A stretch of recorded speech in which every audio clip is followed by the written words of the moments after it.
Phillip Levine, who is a candidate for governor, has just joined us in the House.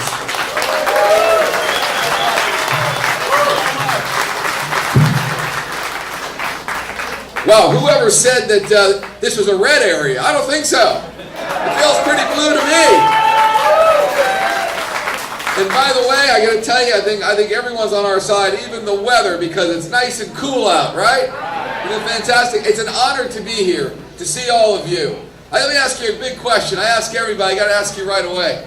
Are you ready to get expelled from Trump University? Okay? God, I know I am. I think we're all ready to go. What a historic opportunity that we have in front of all of us here. Because think about it.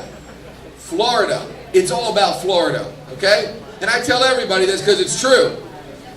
We have great candidates running for all these campaigns, all these elections. Matter of fact, I got to tell you something. I hope every single one of you vote for me. But I know one thing. If any of the Democratic candidates running for governor become governor, we will be in way better shape in the state of Florida going forward, okay?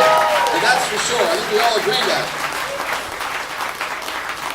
And before I tell you a little about the campaign and what's going on, I want to talk to you kind of like what I wish every single person running for office, whether it's governor or Congress, I don't care. I hope every one of them spend at least a minute talking about something that's so important to the future of our nation and certainly to our state, is that we re-elect Bill Nelson for the United States Senate, okay? I mean, think about it, folks. Think about it. We know that Rick Scott is Donald Trump's BFF, best friend forever, okay? We know that Rick Scott has been the chair of Donald Trump's PAC. We know that he raised so much of that money for his inauguration. Now, I'll tell you this. It's not that he actually robbed the bank with Donald Trump, but I know Rick Scott was the driver, okay? He was the driver, okay? And because of that, there is no way. I mean, this is the guy that literally doesn't believe in climate change. This is the guy that's fighting our city as we are trying to raise the minimum living wage. He's suing us to stop it. This is the guy that, think about this. He wanted offshore drilling. The next thing you know, he decided he's going to run for Senate. He became a born-again environmentalist overnight, okay?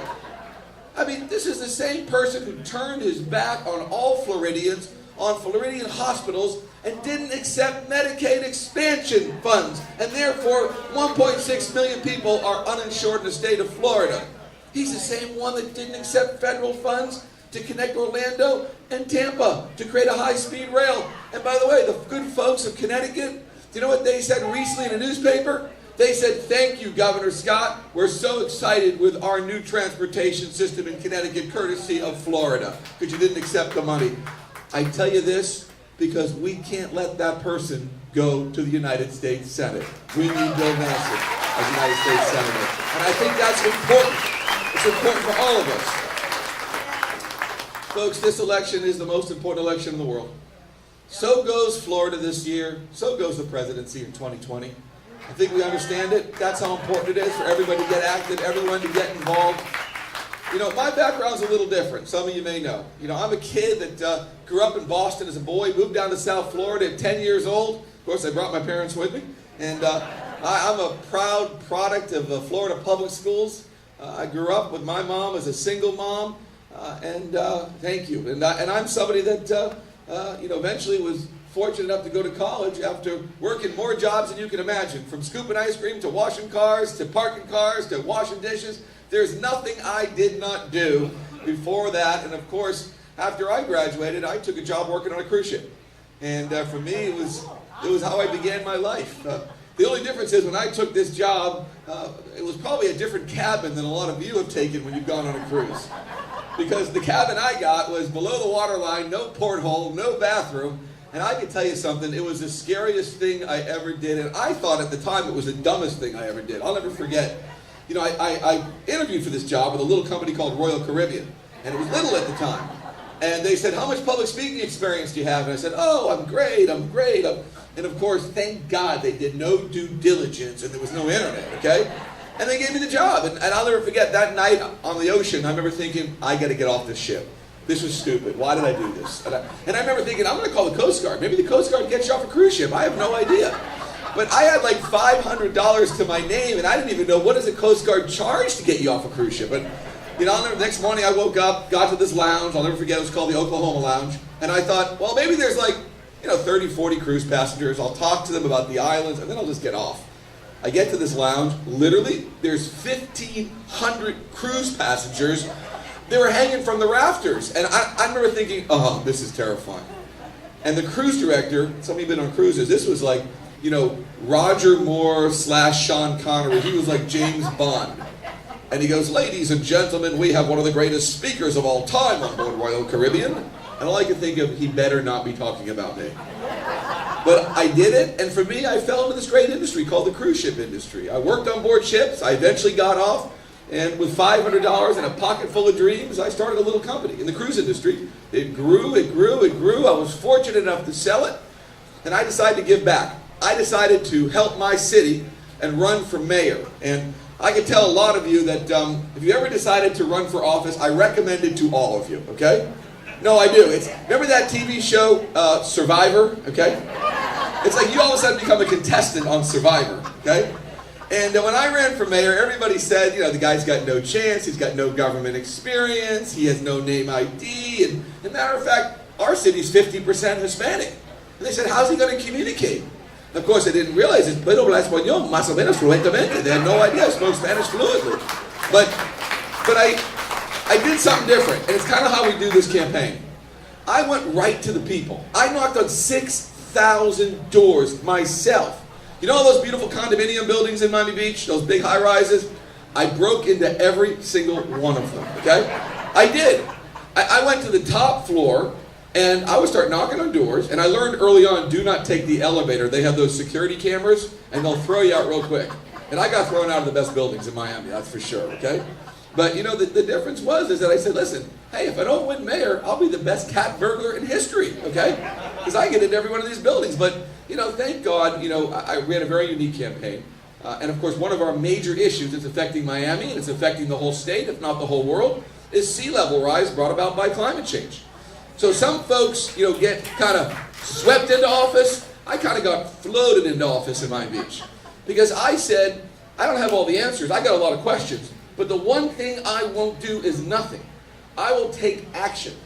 So I ran this funny TV commercial, which it showed me paddling on a kayak during one of our king tide events on one of our big roads, and I'm on a kayak paddling with water on the street. And I turned to the camera and I said, some people want to be the mayor of Venice. I want to be the mayor of Miami Beach. And I had my boxer dog, Earl, on the kayak. And the water's pouring down his face. I'm paddling. And I turned to Earl and I said, paddle, Earl, paddle. And he turns to the camera and he cries at the perfect moment. We caught it on film, okay? And then we put that on TV. It went viral. And thank God, in a four-way race, I won in a landslide with no runoff. But what was interesting is that, politics is very different than being in the private sector. Because, in the private sector, when you make a bunch of promises, you actually have to do them. Because if you don't do them, you will lose your customers and your shareholders will sue you. For some reason in politics, we get to tell everybody what we're going to do, but you don't seem to have to tell them, well, what have you actually ever done to show us that you will be able to do what you say you're going to do? But as the former mayor of Miami Beach, we did a lot, and we did it fast. And when people learned, they gave me this moniker. They said, he is the most impatient mayor in history. And I said, I am very impatient, because I like getting things done. So number one, we went after sea level rise. We invested $500 million. We started raising our roads, putting in pumps, literally raising our seawalls, changing our building codes. We became known worldwide as a city, as a model that literally fought back. I was in a documentary with Leonardo DiCaprio called Before the Flood. Now, I play the mayor of Miami Beach. It's a very compelling role. But we showed the world, hey, this is what we got to do. We got to take action. We reformed a police department that needed reforming. Before I became mayor, I had a police department that was a tail was wagging the dog. During a Memorial Day weekend, an African-American male was shot over 100 and something times in his car. And I said, if I become mayor, I will reform this police department. Now, folks, I can tell you, when you campaign like that, the one endorsement you do not get is the police endorsement, okay? And I didn't get the police endorsement, but I won. And I went out and recruited the best chief in America, by the name of Dan Oates. He was a chief in Aurora, Colorado, during the horrible Batman shooting that President Obama said is the best chief in America. And then we recruited an African-American woman by the name of Loretta Hill. And we made Loretta our deputy chief. And she became the highest ranking woman and African-American in the history of the Miami Beach Police Department. But you know what? We changed our majors. We changed our captains. We put cameras on our police before Ferguson. We changed everything, and the culture of our department began to change. For the LGBTQ community, we got the historic, perfect score from the Human Rights Commission every single year I was mayor. As a matter of fact, we're honored and we're proud of that. We did a lot of things you could imagine. We did everything from something really important. We actually didn't talk about raising the minimum living wage. We raised the minimum living wage in Miami Beach. And we're still fighting it right now because the governor sued us. And we're going through the whole court system. And we're going to go to the Florida Supreme Court. We know it's the right thing to do. So, I served 2 terms. Everyone said you got to run for a 3rd term. You won't even have an opponent. You'll just walk in. And I said, but that's no reason to run for office. I said, I am not happy with the direction of the state of Florida. I can't stand that they keep preempting every one of these local officials that want to do the right thing. I said, I am going to run for governor. And for the last year and a half, I have been everywhere. I have been to towns you've never even heard of, let alone visited in Florida. There's nowhere we won't go. Our campaign is something that we're opening up our 13th office today in Fort Myers, okay? And we're excited about it. We have 1 more office to open, and we'll have 14 offices statewide, all across the state, because one thing I know, you can't win an election by TV alone. You can't win an election by direct mail alone. You cannot win an election by social media alone. You must touch the people on the ground, boots on the ground, but in our case we call them sneakers on the ground, okay? And that's what we're doing everywhere we go to spread our message.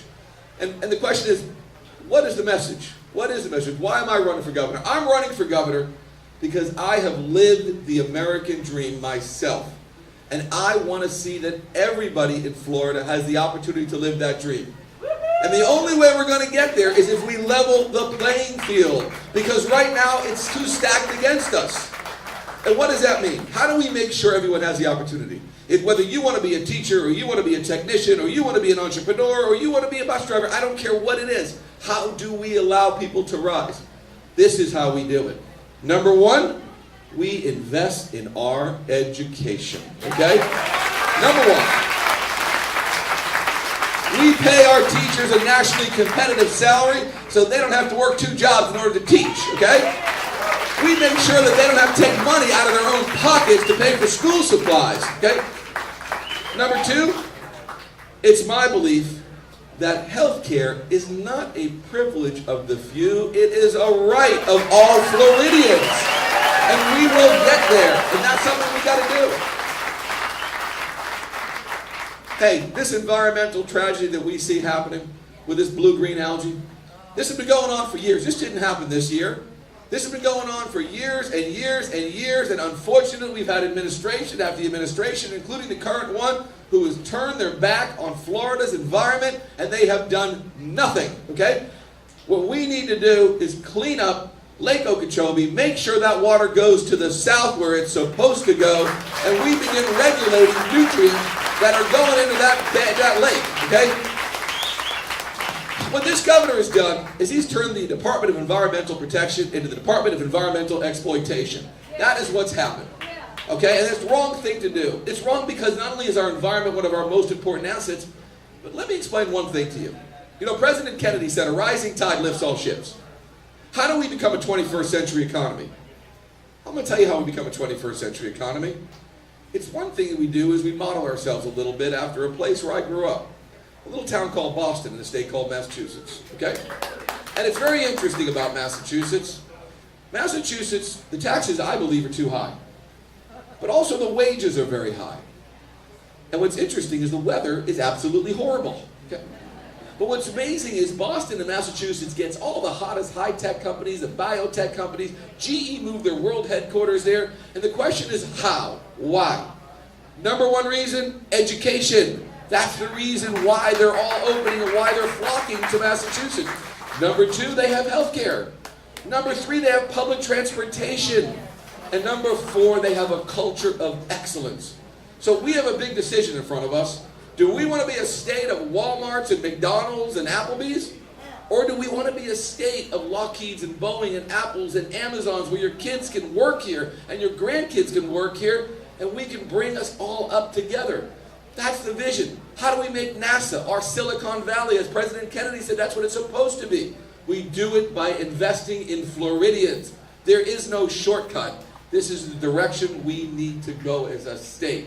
If I'm honored to be governor of the state of Florida, my God, people always ask me all the time, what's the first thing you're going to do? Oh, there's a long list. Everything from passing the ERA amendment so we can make history and be the state that actually pushes over and it becomes a U.S. constitutional amendment so we have equal pay for equal work, to making sure our teachers make more money, to cleaning up our environment, getting projects on the ground for public transportation.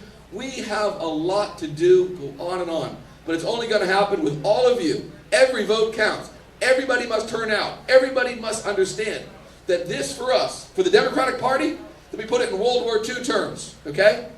This is Normandy for the Democratic Party. If we do not land on these beaches, we are not getting to Berlin, aka Washington, okay? The time is now. It's now for all of us. So I just wanted to thank you all so much for the opportunity to address you. I appreciate it. And thank you all so much for coming out here and doing what you're doing. Because truly, when I look at you, you know what I see? I see real American patriots that understand how to bring our country forward. Thank you so much, everybody. Thank you. Thank you for the opportunity. Thank you very much.